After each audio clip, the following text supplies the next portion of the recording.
Chocolate cake. I'm pretty sure one of my love languages is chocolate, along with expensive gifts, but whatever.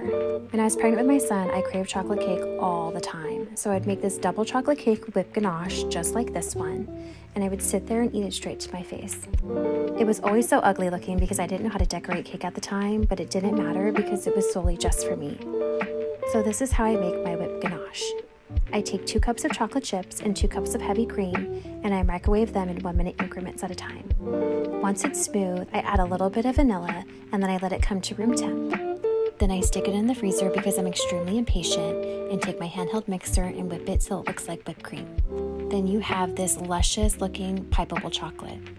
The drip is the exact same recipe, but instead of letting it come to room temp and sticking it in the freezer, you want it to be like a lukewarm temperature, and then you're going to apply it to your extremely cold cake.